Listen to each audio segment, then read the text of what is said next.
Hello, and welcome to the Daily Journal's Capitol View webcast. I am Chris Kiefer and joined by Daily Journal Capitol Bureau Chief Bobby Harrison.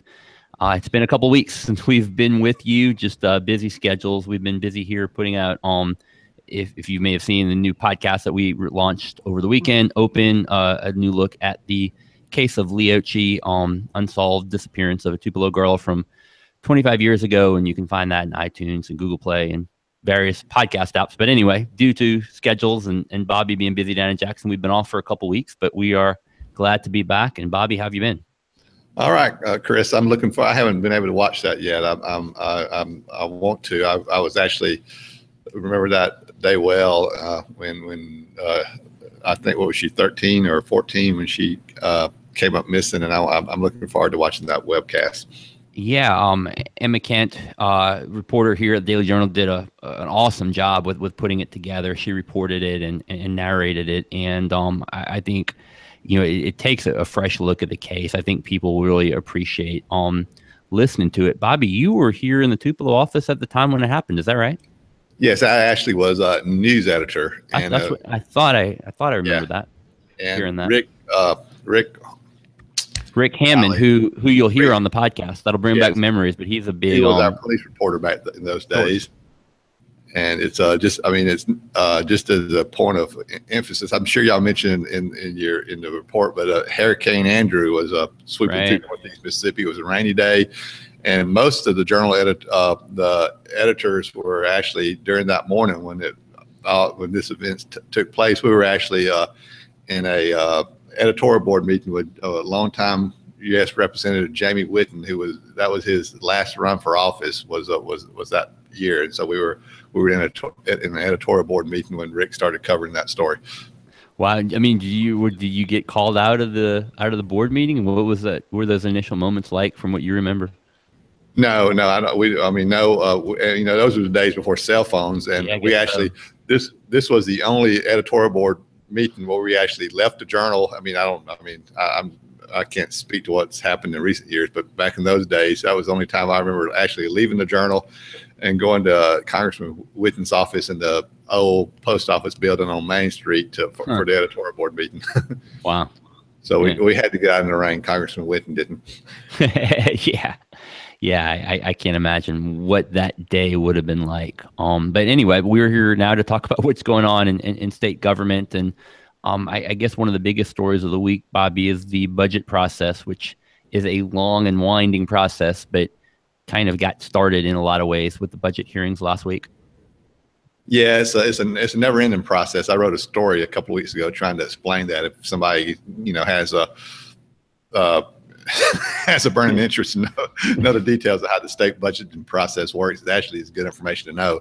But last week, the budget committee, the legislative budget committee, which includes House Speaker Philip Gunn, Lieutenant Governor Tate Reeves, and 12 other legislative leaders, appropriations chairs, and whatnot, they started hearing from agency heads before, and they were released after those hearings last week. They're going to take several weeks and then come back to Jackson and meet with Governor Bryant to agree on a budget estimate how much money the state will generate during the next budget year, which starts in July. After they do that, the governor will develop a budget plan, and the legislative leaders will develop a budget plan, and those plans will be submitted to the full legislature when they come into January to start working on the budget. So the process is getting underway, and the past couple of years, there's been some significant cuts into programs, and a lot of agencies are hoping to have some of those cuts restored. But we'll just have to see what happens come January and through the legislative process. Yeah, and I guess it sounds like, once again, legislators may not have much to work with. You had a story at the end of last week with comments from the state economist, Darren Webb, saying that the state economy still seems to really be lagging the country, and he doesn't necessarily see encouraging signs of that will change anytime soon. Yes, he says our biggest problem, Chris, is we all know it, so it's not any secret. But he just pointed out again last week. He said it was a human capital problem. We have a lot of people who not on the same educational par with with people in other parts of the country. Then we have a lot of unhealthy people too. Those things seem to go hand in hand, and so that so in those ways, our workforce may not be as robust as the workforce in some other states. Mm-hmm. Yeah, and you know, I mean, does he get to the point of talking about solutions for it and steps the state should take, or that's really not his avenue? Well, I mean, he says it's, you know, it's a long-term process. Mm-hmm. That may that you know you know there's so many things you got to do. You know, you have to improve the culture of the state. There's, you know, I guess a lot of people whose, you know, families still don't value education like maybe we would want them to do, and there's just generations of poverty that you know, it's just hard to dig out of. But he says it's a long-term process, you know, and sometimes it seems I think he used a step. It seems we make one step forward and 2 steps backwards. But so I mean, there's some, you know, there's some silver linings. I mean, you know, there's some good education scores in the past couple of years.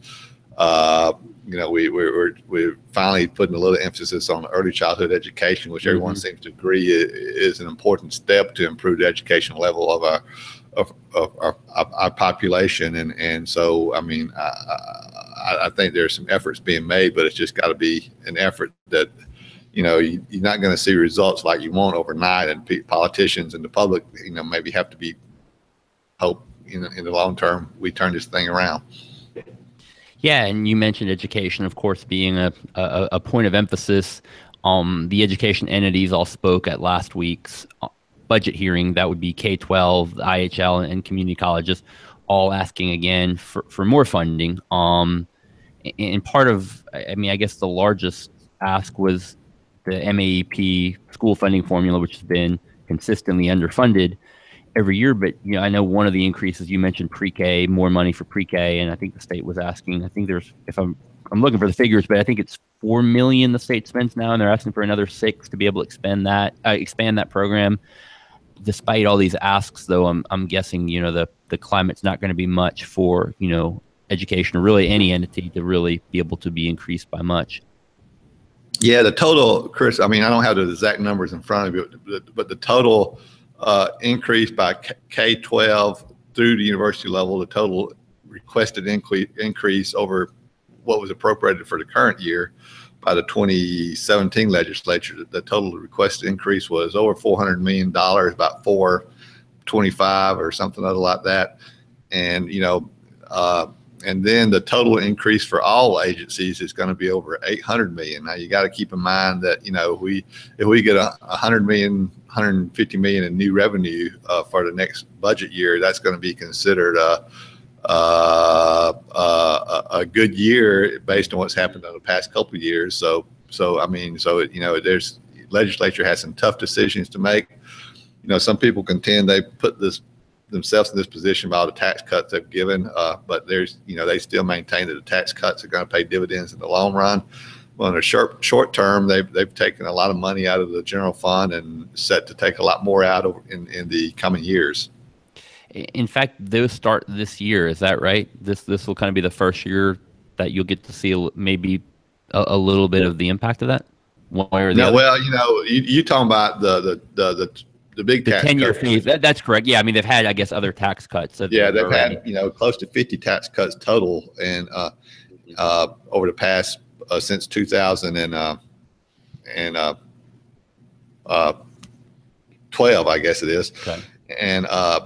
And those have taken over $300 million out of the general fund. Now this biggest tax cut in state's history is going to phase in over the next 10 years, beginning this year.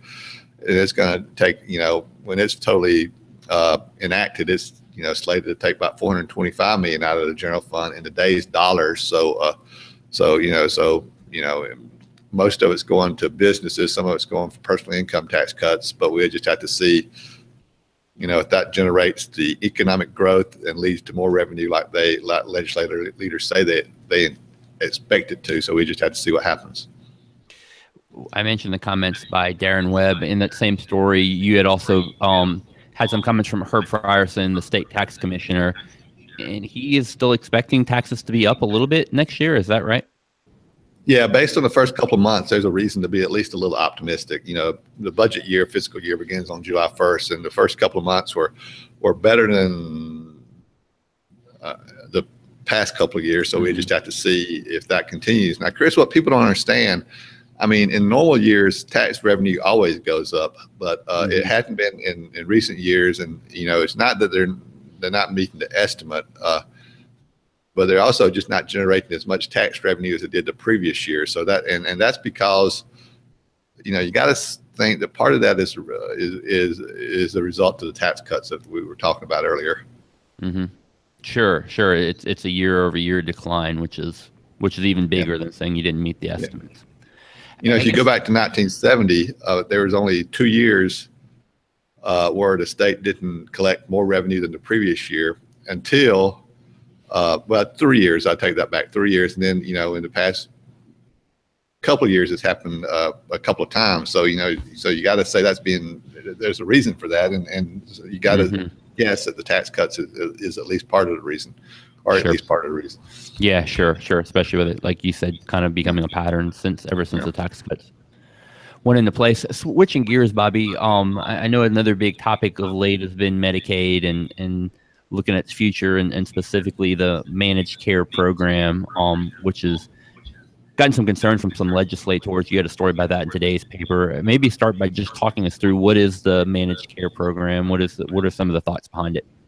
Well, I guess, Chris, in a way, that's essentially putting Medicaid recipients, there's about 710,000 of them in the state, in a type of insurance where there's an insurance company, who has a contract with the state to do this, is managing the care of the Medicaid recipients. Now, in doing that, the state pays them a certain amount of money to provide that care, and they're supposed to do it within that amount of money. And that the thought is that's going to hold down cost. And another thought is if the managed care companies work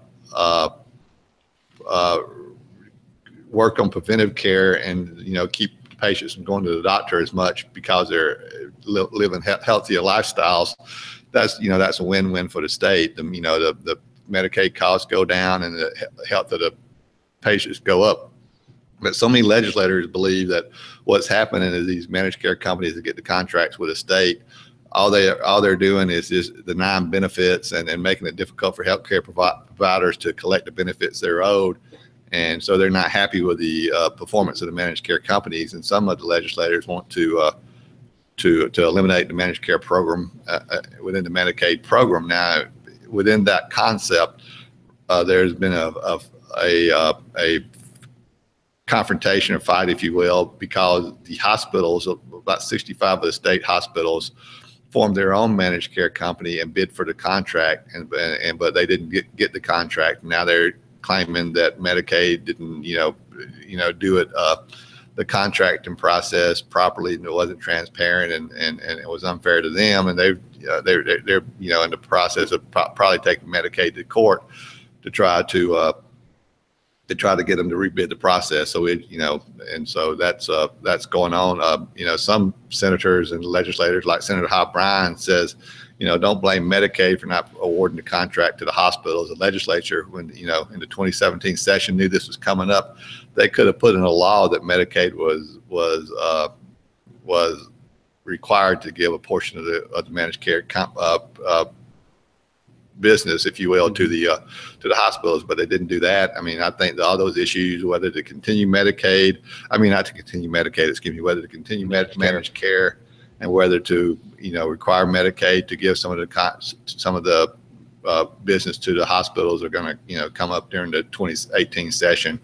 And so I know it's kind of complicated stuff and kind of tedious stuff, but it's it affects a lot of people. Healthcare is such a big part of the state's economy, a big part of the national economy, and there's so many ins and outs and so many things that affect the healthcare apparatus that it's important to watch. Yeah, sure. And on those lines, you had a quote from Steve Holland, essentially And I know this has kind of been an issue with the education funding formula and other aspects, but talking about this being such an important issue and one that has such a big impact on the state, but he is disappointed, I guess you'd say, that there hasn't been more public discussion on the issue and on possible solutions. Is that, am I summarizing his thoughts correctly? Yeah. Well, Holland was the, long-term, not for a couple of terms, was the public health chair, and was always one of the key legislators on public health issues. And when under the old, when Democrats were the majority party, and he feels that the Republican majority is not doing enough to prepare to address this issue during the 2018 session. He was apt to have committee hearings where he'd bring in all the players, if you will, all the healthcare providers, the doctors, the hospitals, nursing homes, and try to discuss these issues before the session began. That hasn't been the way the current Republican majority is operating with, the Medicaid committee has not had many hearings, and they have not addressed these issues publicly. They generally wait till the session begins, and Holland contends that's too late, that it's such a complicated issue. They should be doing their homework before the session begins. Bobby, one more issue before we go that I thought was interesting that you also wrote about last week. And specifically, you had a story about the state is going to start taxing online, I guess, lodging companies, think Airbnb, but also just other, rentals, the same tax rate that hotels pay. But what I thought was particularly interesting and wanted to ask you about, there was a quote at the end of that from Senator Hob Bryan that talked about basically the legislature having to wrestle with, he called it the new economy and different things that are coming out. I mean, I kind of thought about this also in terms of, there seems similar to the tax on online retail sales and, getting Amazon to remit it. And, there's still the debate about whether they'll have other online retailers pay. But I mean, is that kind of, if you look kind of at a bigger level on the legislature, and there are now all these new technologies available, I mean, is that something big that's kind of a big theme in figuring out some of those things that's going on right now? Yeah, there's so many issues, Chris. You got the Airbnb. We're going to stay in one. A little side note there. We're going to stay in one in Nashville for the first time in a few weeks. So I'll give you a report how that goes. If you want it. The hotels and motel association with the folks that represent them would contend that they're taking business away from the hotel and motels and doing the same thing. Mm-hmm. And that these Airbnbs, that's right. That's correct. Yeah. They're advertising. If I had a room in my house or a second home or whatnot, I put it out there to advertise and try to get people to come and stay there. So the contention from the hotel motels is this is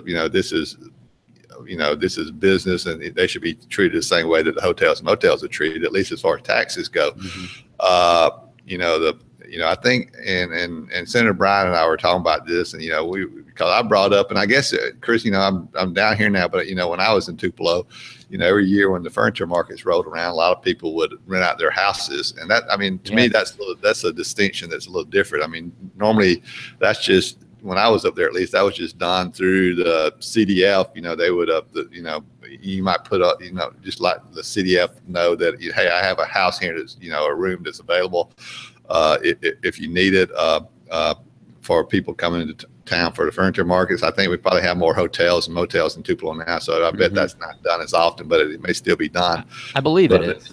But there's just so many, there's so many issues, like another issue that, you talked about the online retail sales, but, what about the, what do you call the Uber drivers? I mean, they're not taxed the way the taxis are taxed. I mean, is that fair to the taxis? I mean, some people say it is, other people say it's not. I mean, you just go on and down the line. We got, we have a crisis, if you will, a transportation crisis, because we don't have enough. The tax on motor fuel is not generating enough money for all the transportation needs in the state. Mm-hmm.